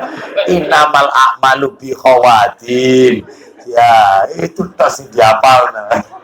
Ya. Ya. Innamal a'malu bi khawatimiha. Sesungguhnya amalan itu tergantung pada akhirnya. Dilihat akhirnya gimana. Ya, seperti itu. Dilihat akhirnya. Ya. Kita lanjutkan sekarang materi nomor berapa? 5. Materi nomor 5. Betul ya, nomor 5, Bu? Ya. Pemberi syafaat selain dari Rasulullah. Nah, ini yang menarik. Pemberi syafaat selain dari Rasulullah. Selain dari Rasulullah. Jadi Bapak Ibu, syafaat itu ada 2 ya, nanti di hari kiamat. Ada yang dari Rasulullah, itu yang kita nanti-nanti, itu namanya syafaat agung. Sudah kita bahas ini, nggak perlu diulang lagi. Lah yang kedua yang menarik adalah syafaat selain dari Rasulullah. Jadi ternyata ada pihak-pihak yang bisa memberikan pertolongan syafaat kepada kita nanti di hari kiamat. Nah, ini menarik ini. Selain dari Rasulullah. Selain dari Rasulullah. Apa itu? Ada 7. Ada 7. 1. Yang pertama ini. Yang pertama. Para malaikat. Malaikat bisa ngasih pertolongan. Syafaat. Tapi jangan minta ke malaikat loh ya. Minta ini kepada siapa? Allah Azza wa Jalla. Nggak boleh, termasuk kepada Rasulullah nggak boleh. Ya di kuburannya Nabi di Madinah, ya Rasulullah berikan syafaat. Enggak. Yang benar itu, ya Allah, berikan izin dan ridhomu kepada Rasulullah kelak di hari kiamat untuk memberikan syafaat kepadaku. Mintanya tetap kepada Allah. Nggak boleh minta kepada orang yang telah wafat. Nggak boleh. Ya, baik. Jadi nomor 1 syafaat para malaikat. Mana dalilnya? Para malaikat bisa memberikan syafaat. Dalilnya adalah surat 53 An-Najm. Surat 53 An-Najm. An-Najm, surat 53 An-Najm. Ayatnya 26. Ini juga pernah kita baca waktu itu bulan yang lalu. An-Najm ayat 26. Kita dengarkan murotalnya. Allah Ta'ala berfirman. An-Najm ayat 26. Sekali, silakan. Dan berapa banyaknya malaikat di langit, syafaat mereka sedikit pun tidak berguna. Nah, ulang lagi. Dan betapa banyak. Dan berapa banyaknya malaikat di langit. Terus. Syafaat mereka sedikit pun tidak berguna. Tidak berguna syafaat mereka. Teruskan. Kecuali sesudah Allah mengizinkan bagi orang yang dikehendaki dan diridhoinya. Nah, berarti malaikat memberikan syafaat tapi dengan izin dan ridho dari Allah Subhanahu wa taala. Jadi kalau hamba itu diizinkan oleh Allah untuk dapat syafaat atau hamba itu diridhoi oleh Allah, maka dapat syafaat. Mudah-mudahan kita semua mendapatkan ridho dari Allah Subhanahu wa taala. Ya, mendapatkan ridho. Baik, kita lanjutkan. Lah gimana Ustaz caranya kalau kita ingin dapat diridhoi oleh Allah? Banyak amalannya supaya kita diridhoi oleh Allah loh ya. Kalau kita diridhoi oleh Allah, kita diridhoi oleh Allah. Ridho itu apa sih Ustaz? Ridho itu sama dengan maknanya dicintai, disukai. Ya, kalau kita diridhoi oleh Allah, kepingin diridhoi oleh Allah, banyak amalannya. Di antaranya, tak kasih bocoran. Di antaranya adalah bakti sama orang tua. Ridhollah fi ridhol walid, wa sukhtullah fi sukhtil walid. Ya, ridhonya Allah tergantung keridhaan orang tua. Ya, kemurkaan Allah tergantung murkanya orang tua. Maka jangan buat orang tua kita kesel sama kita. Sampai ngeluarkan kata-kata nyumpai anaknya. Allah nggak akan ridho. Dan kalau sudah orang tuanya itu murka sama anaknya, orang tuanya itu kesel sama anaknya, maka pengaruhnya besar. Rezekinya sulit, rumah tangganya nggak akan beres. Ya, anaknya nanti akan jadi kurang ajar sama abi uminya. Banyak rentetannya ke depannya. Karena Allah nggak ridho. Lah yang membuat Allah tidak ridho adalah orang tuamu tidak ridho dengan dirimu. Oh, seperti itu ya. Baik. Dan di antara amanah yang lain adalah memakai siwak. Kata Nabi SAW, ya, siwak itu as-siwaku, ya, bisa mendatangkan keridhaan Allah Subhanahu wa taala, membersihkan mulut dan mendatangkan keridhaan Allah. Itu kalau nggak salah riwayatnya An-Nasai. Sebentar tak bacakan dulu dalilnya. An-Nasai nomor 5, masalah siwa itu. An-Nasai nomor 5, Sunan An-Nasai nomor 5. Tak bacakan aja An-Nasai nomor 5. Nah ini ketemu ini. Saya bacakan. Bersumber dari Aisyah radhiyallahu anhuma, dia berkata, Rasulullah sallallahu alaihi wasallam bersabda, as-siwaku madharatun lil fami mardhatun lirabbi. Siwak itu mendatangkan wanginya mulut dan ridho dari Allah. Jelas. Ini amalan ringan tapi sering ditinggalkan. Punya siwak enggak? Punya siwak enggak? Di mana siwaknya? Di mana? Pasta gigi. Ya. Ini nggak bisa, ya. Nggak bisa. Siwak tidak tergantikan dengan pasta gigi, karena pasta gigi butuh air, butuh tempat. Orang gosok gigi pakai apa? Karena apa kan? Ya kalau misalnya di jalan umum kan ya jorok, ya butuh tempat, kamar mandi, toilet, butuh air. Sedangkan siwak, kayu siwak nggak butuh tempat, nggak butuh air. Kapanpun bisa kita lakukan. Bersiwak. Ya. Di antaranya lagi supaya dapat ridhonya Allah adalah ikuti jejaknya para sahabat. Ikuti. Wasabiqunal awwaluna minal muhajirin wal ansar walladzina tabauhum bi ihsan. Terus radhiyallahu anhum wa radu'an. Orang-orang yang pertama-tama, yang terdahulu lagi pertama-tama masuk Islam dari kalangan muhajirin dan ansor, berarti sahabat, dan orang-orang yang mengikuti mereka, para sahabat dengan baik, Allah ridho kepada mereka, dan mereka pun ridho kepada Allah. Oh, jelas. Itu banyak amalannya, banyak, ya, supaya nanti dapat syafaat kalau Allah ridho, gitu ya. Baik. Termasuk seorang istri yang menunaikan haknya suami. Haknya suami ditunaikan. Sebab kata Nabi sallallahu alaihi wasallam dalam sabda beliau sallallahu alaihi wasallam, bahwasanya seorang wanita, seorang istri belum melaksanakan haknya Allah selama dia belum menjalankan haknya suami. Jadi kalau istri sudah menjalankan haknya suami, otomatis ya dia telah menjalankan haknya Allah. Wih, sampai seperti itu. Besar haknya suami. Memangnya apa, sebesar apa hak suami? Yang itu yang mendatangkan ridhonya Allah. Kalau suami ridho, maka Allah pun akan ridho. Kata Nabi, apabila di hidung suami terdapat yaitu keluar darah dan nanah, lalu dijilat oleh istrinya dengan lidahnya dan ditelan, maka belum terbayar hak suami atas istrinya. Belum terbayar. Lu. Teruskan Ustaz, teruskan. Mumpung ngejak bujuku ini, ajak pembalasan ini ya. Ini belum bicara hak istri ini, belum ya. Awas sampai tidak ada yang datang nanti ya. Kita lanjutkan. Jadi kembali ke materi ini aja. Jadi saya punya judul materi itu ini tentang masalah hak 10 hak fitrah. Itu kami sampaikan di Masjid At-Tauhid Pondok Chandra. 10 hak fitrah, haknya Allah, haknya Rasul. Urut itu. Terus haknya ummul mukminin, istri-istri Nabi, haknya para ulama, haknya orang tua, haknya anak gitu ya. Haknya suami, haknya istri, hak tetangga. Pokoknya ada 10 hak.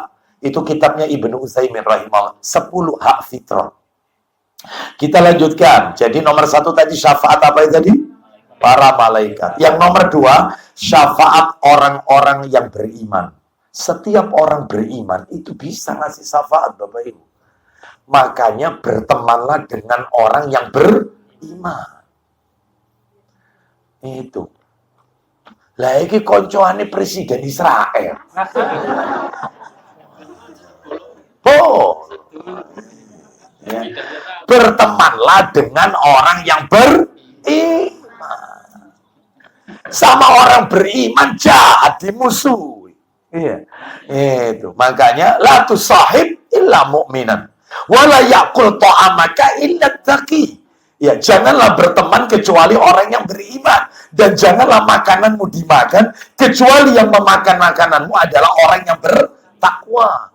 Iya, seperti itu. Nabi juga pernah mengatakan bahwa Nabi bersabda dalam riwayat Abu Dawud, dalam sabdanya sabda Nabi, ad-dinu ar-rajulu ala dini khalili, ar-rajulu ala dini khalili, falyamdur ahadukum man yukhalil. Agama seseorang itu mengikuti agama temannya, maka lihatlah dengan siapa dia berteman. Itu. Maka kalau temannya sama mereka, ya, jadi ya sembunyi-sembunyi ya mendatangkan mereka ke masjid kan gitu, ya. Ini bau-bau ini ya. Baik. Jadi syafaat orang beriman, berteman dengan orang beriman. Nanti mereka bisa ngasih syafaat kita. Dalilnya di mana? Dalilnya adalah yaitu di surat. Dalilnya bukan di surat, dalilnya itu ada di hadis Al-Bazzar dalam kitab Sahih Targhib wa Tarhib jilid 6 Pak Agus, nomornya 3648. Sahih Targhib wa Tarhib nomor 3648. Iya, silakan. Dari Anas bin Malik radhiyallahu anhu, ia berkata bahwa Rasulullah SAW telah bersabda. Iya, silakan. Sesungguhnya seorang laki-laki dapat memberi syafaat untuk 2 atau 3 orang. Ya, seorang lelaki bisa, orang mukmin, setiap mukmin bisa memberikan syafaat 2 atau 3 orang yang lain. Cukup bagus ya. Sudah ya. Tambahkan lagi dalil. Sahih Targhib wa Tarhib jilid 5. Jilid 5, nomornya 2786. Sahih Targhib wa Tarhib nomor 2786. Coba kita cari 786. Jilid 5. Tambahan, dalil nambahin. 2786. Ya, silakan. Tafadhol. Dari Abu Darda, silakan. Dari Abu Darda radhiyallahu anhu, ia berkata, ya, bahwa Rasulullah SAW bersabda, la yakunul la'ananuna syufa'a wala syuhada'a yaumal qiyamah. Silakan. Para pelaknat tidak bisa menjadi pemberi syafaat dan tidak juga saksi pada hari kiamat. Orang yang suka melaknat, para pelaknat, maka nggak bisa dia ngasih syafaat kepada saudaranya. Makanya kita jangan gegabah suka menvonis kafir saudara-saudara kita. Baik. Jangan mengkafirkan orangnya, tapi boleh mengkafirkan perbuatannya. Seperti itu. Bukan orangnya. Sebab bisa jadi kalau kita kafirkan orangnya, jika orangnya bertaubat kepada Allah, lalu taubatnya diterima oleh Allah, maka vonis kafir itu akan berubah kembali kepada diri kita. Ya, apalagi sampai mengatakan gak bisa masuk surga, jangan. Ya, misalnya lihat ada seseorang tatoan, dalam hati berkata, koyo ya angel mlebu surga ini. Wangil koyo ya. Kita nggak tahu ya. Jangan doakan supaya dia dapat hidayah. Ya, seperti itu. Ibu-ibu juga begitu. Ya, lihat ada jamaah akhwat yang datang baru pertama kali ikut taklim, ternyata ikut taklim pakai blue jeans. Jilbabnya masih ijabers, ya. Jilbabnya jilbab gaul. Ya, seperti itu. Jangan kemudian dalam hati atau bahkan divonis wis wangel iki koyo oleh rahmat angel iki. Ya. Jangan, ya. Maka doakan, dekati dia, ya. Terus kemudian ajarkan apa-apa yang diajarkan oleh Allah dan Rasulnya SAW dengan lemah lembut. Gitu ya, baik. Jadi jangan gegabah menvonis. Yang kita vonis itu perbuatannya, bukan orang-orang. Kita lanjutkan. Sekarang yang nomor berapa? 3. Yang nomor 3. Syafaat para syuhada. Orang mati syahid. Syafaat para syuhada. Orang mati syahid. Dalilnya di mana? Tulis dalilnya. Sahih Targhib wa Tarhib. Nomornya jilid 3 bagus. Nomor 1375. 1375. 1375. Nah, 1375. Sahih Targhib wa Tarhib. Silakan. Dari Al-Miqdam bin Ma'di Karib. Al-Miqdam bin Ma'di Karib. Gitu ya. Dari Al-Miqdam bin Ma'di Karib. Ya. Yang menuturkan bahwa Rasulullah SAW bersabda. Rasulullah SAW bersabda. Silakan. Untuk orang syahid itu di sisi Allah ada 6 keutamaan. Tuh, perhatikan Bapak Ibu sekalian. Jadi Rasulullah SAW bersabda, lisyahidi indallahi sittu khisalin. Ulang lagi bagus. Untuk orang syahid di sisi Allah ada 6 keutamaan. 6 keutamaan ya, 6 balasan yang akan Allah berikan bagi mereka yang mati syahid. Terus apa saja itu? 1, yughfaru lahu fi awwali duf'atin. Silakan. Diampuni dosa-dosanya pada awal tumpahan darahnya yang pertama. Baik. Diampuni semua dosanya orang mati syahid ini. Syahid yang gimana ini Ustaz? Nanti sabar. Yang penting kita ketahui dulu. Orang mati syahid itu dapat 6 balasan. Nomor 2, wa yara maq'adahu al-jannah. Silakan. Ia melihat tempat duduknya dari surga. Baik, orang yang mati syahid dia melihat tempat duduknya nanti adalah di surga. Jadi pada saat dia dimasukkan ke liang lahat, maka Allah perlihatkan dia, ini loh tempatmu nanti di akhirat, surga. Itu balasan kedua. Yang ketiga, wa yujaru min adzabil qabr. Silakan. Ia dilindungi dari azab kubur. Itu yang nomor 3, dilindungi oleh Allah dari azab kubur. Yang nomor 4, wa ya'manu minal fazail akbar. Silakan. Dan diamankan dari al-faza' al-akbar. Dan dia diberikan keamanan dari al-faza' al-akbar, kengerian pada hari kiamat. Lanjutkan. Berikutnya yang kelima. Di kepalanya dikenakan mahkota kewibawaan. Terus. Yang satu batu yakutnya lebih baik daripada dunia beserta isinya. Di atas kepalanya itu ada mahkota. bagi orang mati syahid.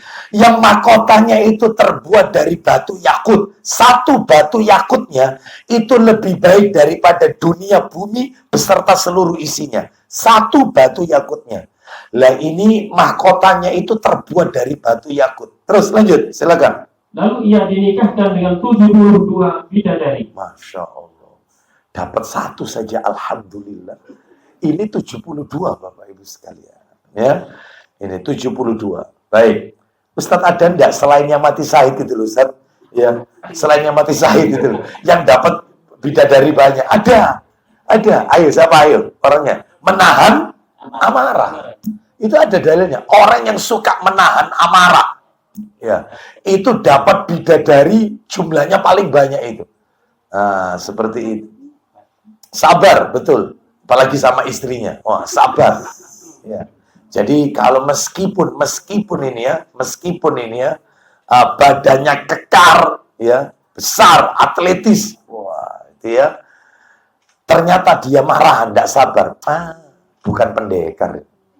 Gitu ya. Tapi kalau ada orang kurus, kena angin ke kanan, miring ke kanan dia. Ya. Tapi sabar, digoda istrinya, sabar. Oh, itu ya. Itulah pendekar yang sejati. Itu yang banyak bidadarinya nanti Allah berikan. Ya. Kita lanjutkan. Terus, dan diberi hak memberi syafaat kepada siapa? Kepada 70 orang dari kaum kerabatnya. Dia diberikan diberikan hak bisa ngasih syafaat 70 orang keluarganya, 70 orang karib kerabatnya. Sebentar. Ini hadiah bagi mereka yang mati syahid. Untuk syahid yang bagaimana? Syahid itu ada 3 Bapak Ibu. Syahid itu ada 3. Orang mati syahid itu ada 3. Diingat-ingat ya, ujian keluar soalnya. Orang mati syahid itu ada 3. Yang pertama, syahid dunia akhirat. Syahid dunia akhirat. Itu nomor 1. Nanti tak kasih dalilnya. Sabar. Itu 1. Nomor 2. Yang kedua adalah syahid di akhirat tapi tidak syahid di dunia. Nah, ini menarik, ini nomor 2. Ya, nomor 1 dunia akhirat syahidnya. Nomor 2 akhirat tapi tidak di dunia. Jadi dia itu matinya di atas tempat tidur, Bapak Ibu. Ya, tapi menurut Allah orang ini mati syahid. Ya, orang ini mati syahid. Menurut manusia bukan mati syahid, dia tidak perang. Dia wafatnya di atas tempat tidurnya. Dia tidak berperang membela agama Allah. Tapi di akhirat Allah memandang dia mati syahid. Ini menarik, ini nomor 2. Yang nomor 3, na'udzubillah min dzalik, nomor 3, syahid di dunia tapi tidak syahid di akhirat. Syahid di dunia, jadi menurut kacamata orang memandang dia itu syahid, lawang berperang. Tapi menurut Allah bukan syahid.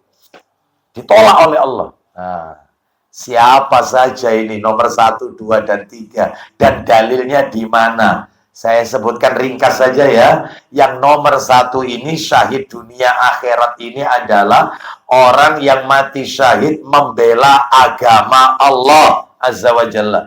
Membela agama Allah Azza wa Jalla. Berperang. Termasuk saudara kita yang ada di Gaza, Palestina. Iya, itu nomor 1 itu. Kalau mereka wafat nomor 1. Karena mereka bukan mempertahankan tanah atau tidak. Ini sudah agama ini. Sudah. Bicaranya agama. Muslim sama kafir ini sudah. Itu. Ya. Jadi bukan royoan tempat tinggal. Bukan. Tetapi ini sudah Muslim dengan kafir. Jadi kalau mereka tewas, maka wafat, maka masuk kategori nomor 1. Syahid dunia akhirat. Lah itu yang ganjarannya yang dibacakan Pak Agus tadi. Yang dibebaskan dari azab kubur, yang dikasih mahkota, 1 batu yakutnya lebih baik daripada dunia beserta seluruh isinya. Yang tadi itu yang dibacakan. Dan ini kalau orangnya wafat, tidak dimandikan, tidak dikafani, dan boleh tidak disolati. Langsung dikubur apa adanya. Boleh disolati, boleh tidak. Contohnya, seperti pamannya Nabi Hamzah bin Abdul Muthalib. Gugur di medan perang Uhud, yang jantungnya dimakan Hindun itu. Nah, itu. Saat itulah Nabi SAW sedih, Ya, jadi bukan hanya Hamzah, ternyata ada 70 orang penghafal Al-Quran yang wafat saat itu ketika perang Uhud. Bahkan Nabi pun terluka. Nabi memakai baju besi rangkap dua-duanya pecah. Itu perang paling hebat itu, perang Uhud itu. Ya, perang Uhud itu banyak yang tewas. Dan 70 orang ini dimutilasi semuanya. Dan Bapak Ibu tahu siapa yang mutilasi? Semua dari kalangan kaum wanita musyrikah. Semua wanita musyrik yang mutilasi. Hidungnya dipotong, telinganya dipotong. Semuanya dimutilasi, 70 orang ini. Ya, jadi perempuan itu nek wis kejem, Pak. Jadi bukan sadis. Itu diobong tok, Pak, bojo. Jadi kalau ada kasus suami dibakar, iki luwih sadis mana? Ya, itu loh, wong wedok nek wis kejem diobong, bayangkan. Ini dimutilasi. Tapi bukan wanita di sini. Wanita di sini soleha. Itu ya.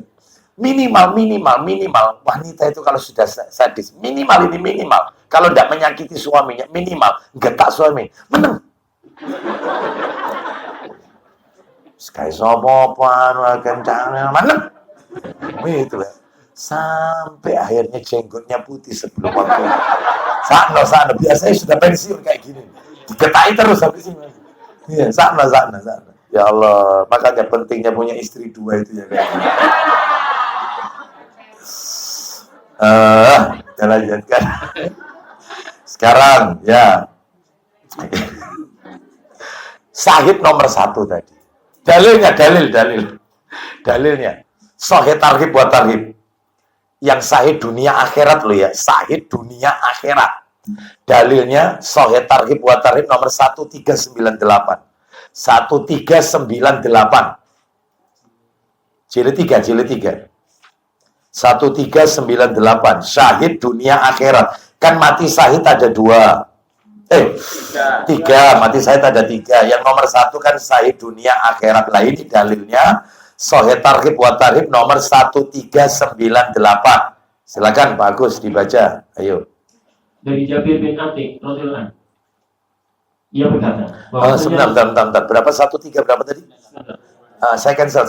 Maaf. 1323. 1323. 13. Yang nanti pasti dibaca 1398 tetap dibaca. Tapi nanti belum waktunya. Ini yang 1323 dulu. 1323. Silakan dari Mu'adz bin Jabal radhiyallahu anhu. Silakan. Dari Mu'adz bin Jabal radhiyallahu anhu. Dari Nabi sallallahu alaihi wasallam beliau bersabda. Iya. Barang siapa yang berperang di jalan Allah. Berperang di jalan Allah fisabilillah. Terus. Dari seorang muslim. Lanjut. Sekalipun hanya selama waktu antara 2 kali peperangan susu hewan ternak. Artinya dia ikut perangnya itu cuma sebentar, lalu dia tewas, terbunuh. Lanjut. Maka surga wajib baginya. Surga wajib. Lanjut, bagaimana pahala yang lain? Barang siapa yang terluka atau tercederai di dalam perang di jalan Allah. Nah, baik, dia terluka. Ya. Terus lanjut. Maka sesungguhnya ia akan datang pada hari kiamat dalam keadaan lukanya lebih banyak dari sedia kala. Terus darahnya warnanya apa? Warna apa? Warnanya adalah warna za'faron. Darahnya berwarna za'faron. Terus wanginya. Dan baunya adalah bau minyak kasturi. Nah, itu yang nomor 1 Bapak Ibu. Syahid dunia akhirat. Ya, syahid dunia akhirat. Ya, baik. Alhamdulillah negeri kita diberikan oleh Allah nikmat keamanan. Aman, tidak ada peperangan ya. Baik. Kita lanjutkan. Sekarang nomor 2. Syahid nomor 2. Syahid nomor 2. Apa tadi nomor 2 tadi? Syahid di akhirat tapi tidak di dunia. Lah ini siapa ini? Mereka ini. Jadi di dunia dia tidak ikut perang. Dia nggak perang. Tapi ketika dia wafat, Allah memandang orang ini matinya mati syahid. Mati syahid. Siapa mereka ini? Kita dengarkan Sahih targhib wa tarhib yang tadi. 1398 dari Jabir bin Atik radhiyallahu anhu. Yang tadi yang keliru tadi nomornya. Ya, 1398. Sahih targhib wa tarhib. Ya, riwayatnya Abu Dawud, An-Nasai, Ibnu Majah dan Ibnu Hibban itu dari Jabir bin Atik radhiyallahu anhu. Silakan Pak Agus. Dari Jabir bin Atik radhiyallahu anhu. Bahwasanya Rasulullah sallallahu alaihi wasallam bersabda. Ya. 1398. Ya, silakan, ayo baca. Pada saat Rasulullah SAW datang menjenguk Abdullah bin Sabit. Langsung aja poinnya Pak Agus, mohon maaf saya carikan. Afwan. Mana tadi? 13, 98. Langsung ke sini. Nah ini, mulai dari sini. Nabi bersabda, sesungguhnya Allah telah mengampuni. Di sini, ya.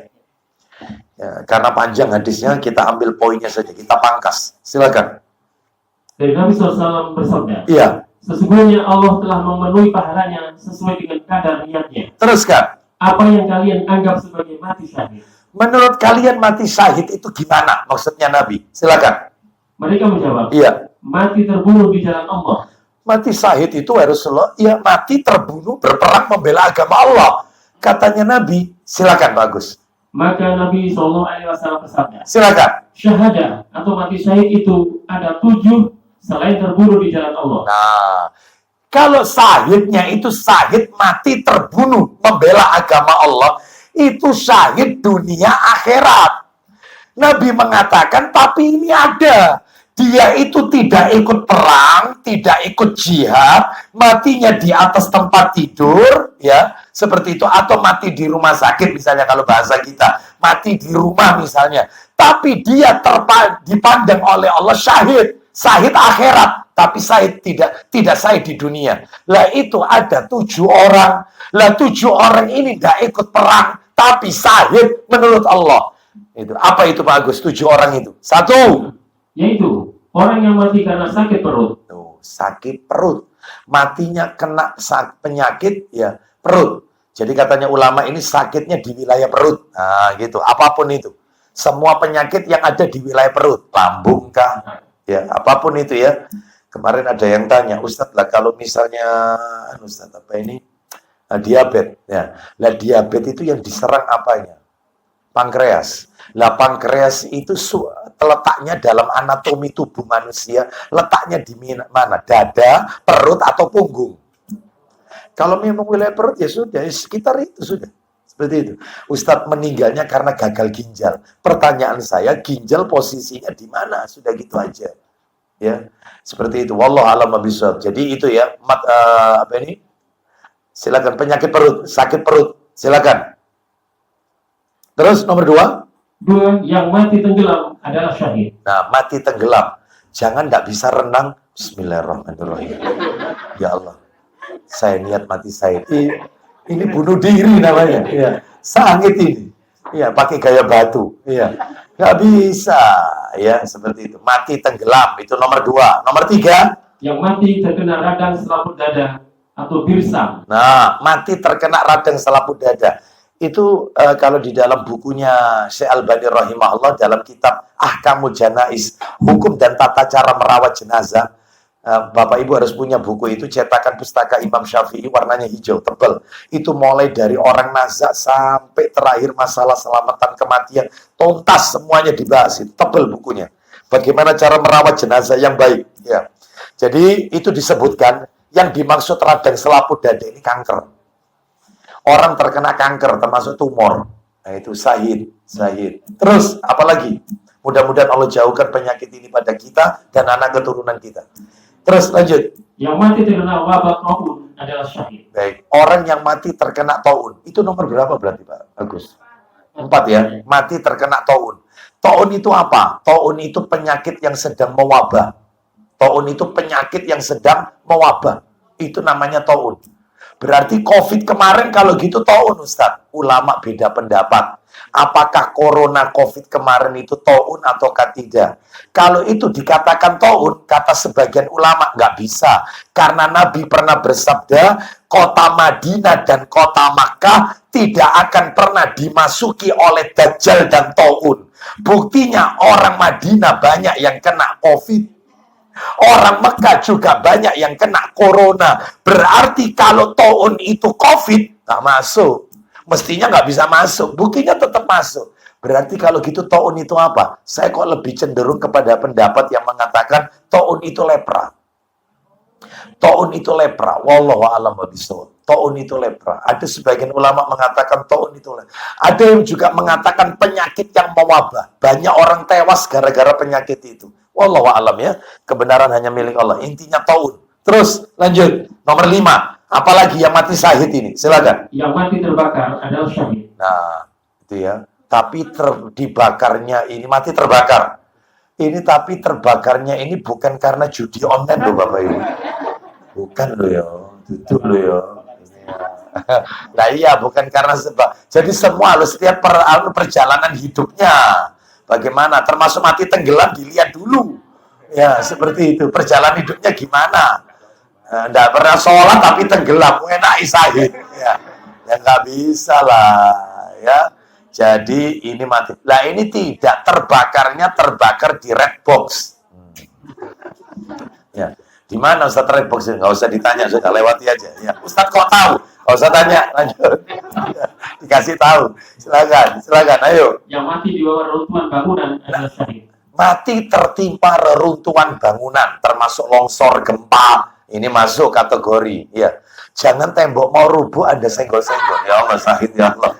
Ya Allah, syahid ya Allah, syahid. Nah ini bunuh diri ini, ya. Lanjut teruskan. Terus yang ke 7 adalah perempuan yang mati dalam keadaan hamil. Adalah syahid. Wafat pada saat dia setelah melahirkan nifas, ya. Bayinya selamat, ibunya tidak selamat. Itu syahidah. Syahidah karena wanita, syahidah. Nah, baik. 7. Sebenarnya adalah tambahannya. Kalau menukil kitabnya Syekh Albani rahimahullah yang tadi saya sebutkan, Ahkamul Janaiz, hukum dan tata cara merawat jenazah. Tambahannya mati terkena penyakit TBC, asilu. Silu itu TBC, tuberkulosis, TBC. Mati terkena TBC. Itu syahid itu Bapak Ibu. Terus kemudian mati meninggal pada saat melakukan amal soleh. Amal soleh. Saya sebutkan aja ya, tidak saya sertakan dalilnya. Insya Allah ada materi tersendiri tentang ini. Ciri-ciri orang yang mati husnul khotimah. Nah, saya punya judul Husnul Khotimah, judul materinya. Nah ini masuk kategori.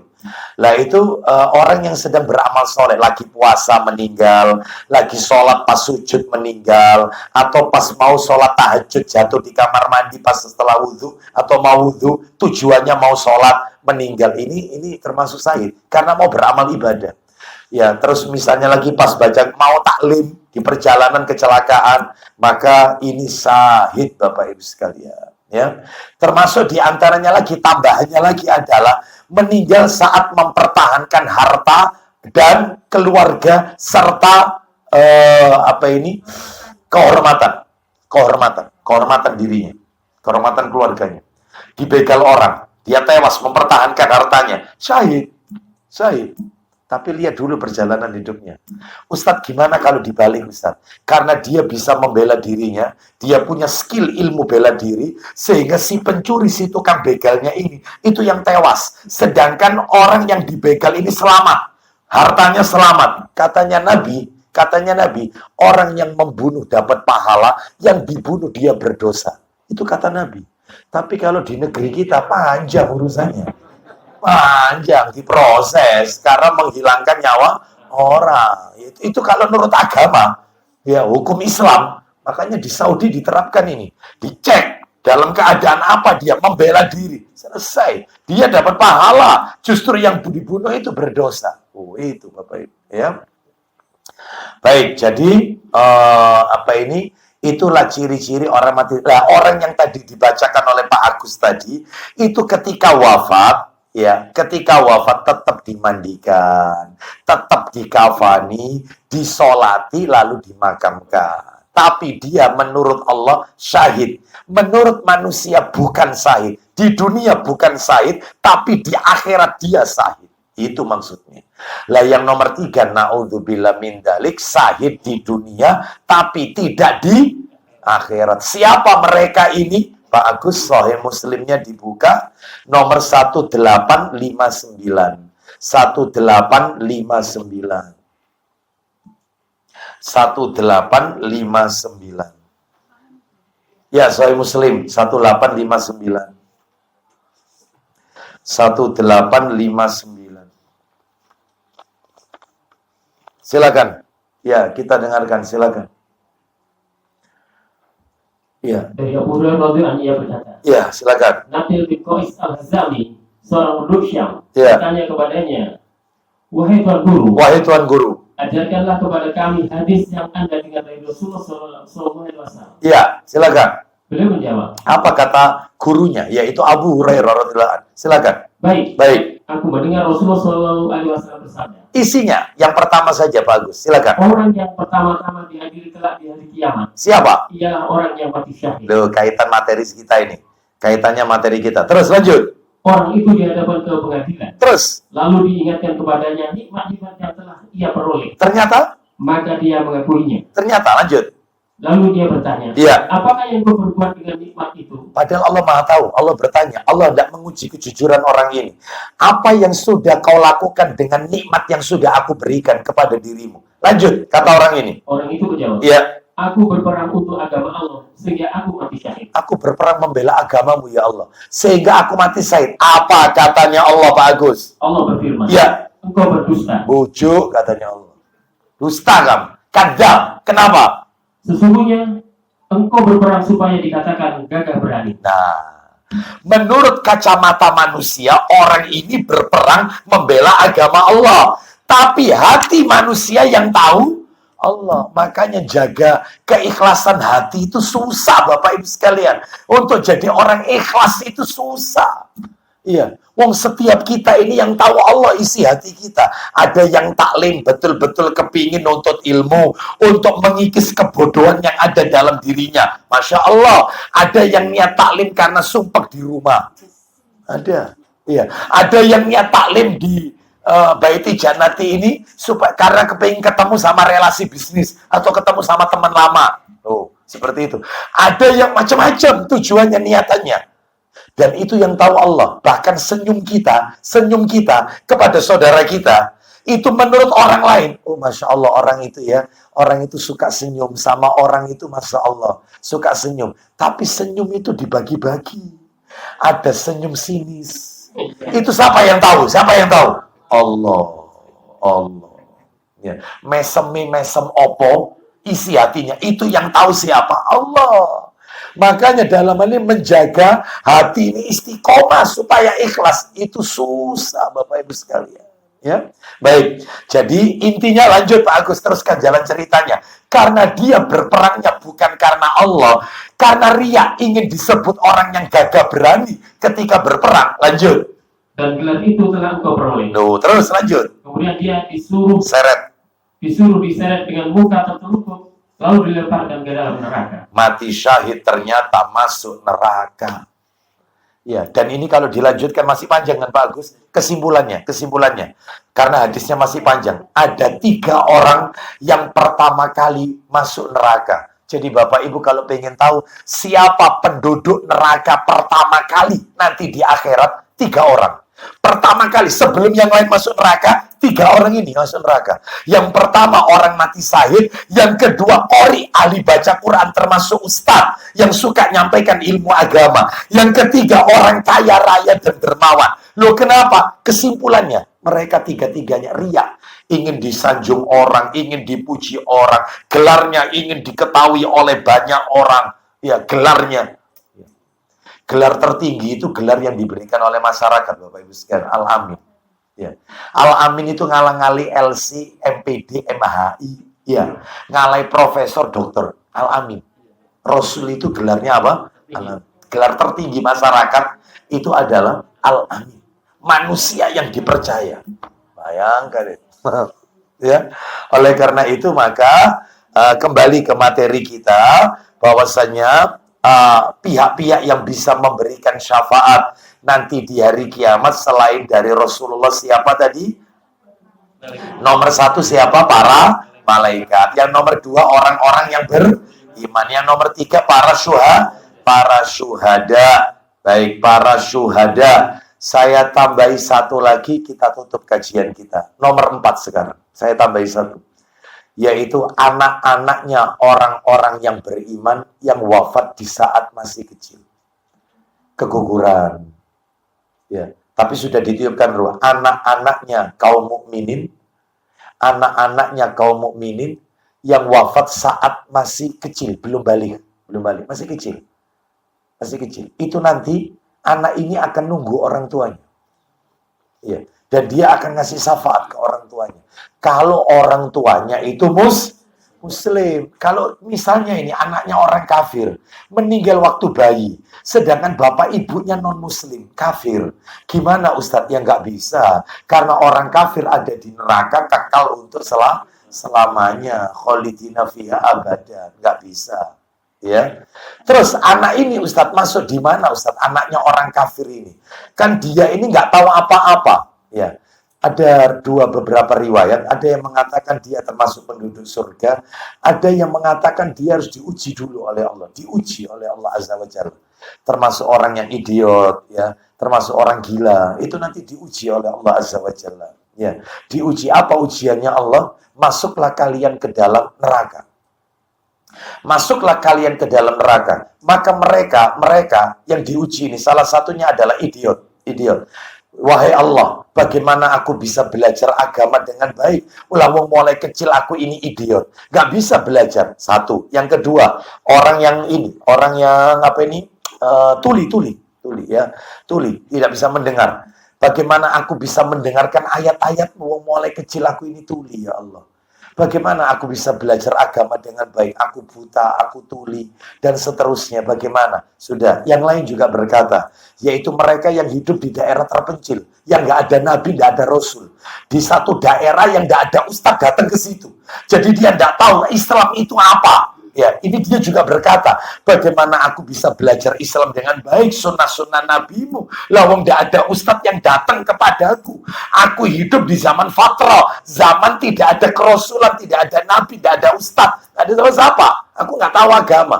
Ya, maka itu kata Rasulullah SAW, andai kata pada saat mereka diperintahkan oleh Allah untuk masuk neraka, lalu mereka sami'na wa ata'na langsung masuk neraka, maka neraka itu akan dibuat dingin oleh Allah. Dibuat dingin. Karena Allah nge-uji. Iya. Ini sudah di akhirat kayak gini. Ya. Lah Nio hidup di dunia. Ya. Padahal sudah ketemu Allah tapi tetap nggak nurut. Ya. Padahal berhadapan dengan Allah nggak nurut. Sedangkan dia ketika hidup di dunia, apalagi misalnya dia hidup di mungkin dia juga malah nggak nurut. Ini sudah berhadapan dengan Allah, disuruh masuk neraka, malah nggak nurut. Nah terus nasibnya gimana? Allahu a'lam bishawab.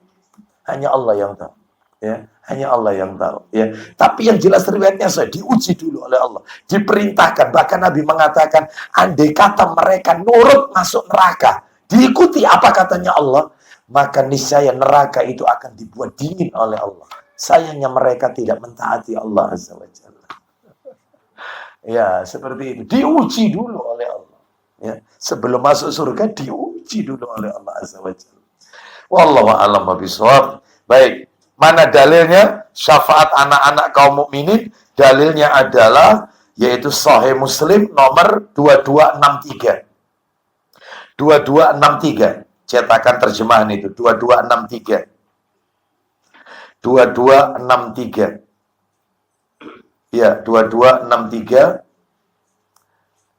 Nomor aslinya 2635. Nomor aslinya 2635. Silakan Pak Agus. Ya. Dari Abu Hasan radhiyallahu, ia berkata. Nah. Dia bertanya kepada Abu Hurairah radhiyallahu, yaitu, aku mengalami kematian dua orang anakku. Aku kehilangan dua buah hatiku, dua anakku. Terus. Dapatkah Anda menceritakan kepadaku hadis Rasulullah SAW yang dapat mengobati hati kami atas kematian anak-anak kami? Ya. Apakah Anda bisa memberikan hadis Nabi yang bisa mengobati hatiku? Karena aku kehilangan anakku. Lanjut, teruskan. Lalu Abu Hurairah menjawab bahwa Nabi SAW pernah bersabda. Apa isi sabdanya? Iya. Anak-anak mereka selamanya menjadi penghuni surga. Anak-anak mereka menjadi penghuni surga. Terus. Salah seorang dari mereka datang menemui bapaknya. Terus. Lalu kedua orang tuanya, lalu dipegangnya baju atau tangan orang tuanya. Seperti aku memegang ujung bajumu ini. Seperti aku memegang ujung bajumu ini, kata Nabi. Ya, terus kemudian. Maka tidak dilepaskannya. Tidak dilepaskan baju orang tuanya atau tangan orang tuanya. Ya, sambil anak itu berkata, ini ayahku ya Allah, ini orang tuaku, ibuku ya Allah, ini orang tuaku ya Allah. Terus lanjut. atau dia tidak berhenti memegangnya. Terus sehingga Allah Ta'ala memasukkannya bersama bapaknya ke dalam surga. Sehingga Allah masukkan itu anaknya dan orang tuanya, maksudnya orang tuanya ke dalam surga. Wallahu a'lam bishawab. Berarti anak-anaknya orang beriman yang wafat saat masih kecil bisa memberikan syafaat kepada kedua orang tuanya. Baik, tinggal 3 lagi insya Allah pada kajian berikutnya. Dan masih ada pembahasan lagi kita yang belum kita bahas, syafaat, syarat-syarat ya untuk mendapatkan syafaat, terus kiat-kiat amalannya apa saja, sama hukum meminta syafaat kepada Rasulullah Sallallahu Alaihi Wasallam. Ya, demikian apa yang bisa kami sampaikan. Semoga menjadi tambahan ilmu yang bermanfaat. Karena materi belum tuntas, kami cukupkan saja sampai di sini. Kita tutup dengan kafaratul majelis. Wassallallahu ala nabiyyina wa ala alihi washabihi wasallam. Subhanakallahumma wa bihamdika asyhadu an la ilaha illa anta astaghfiruka wa atubu ilaik. Wa akhiru da'wana alhamdulillahi rabbil alamin. Assalamualaikum warahmatullahi wabarakatuh.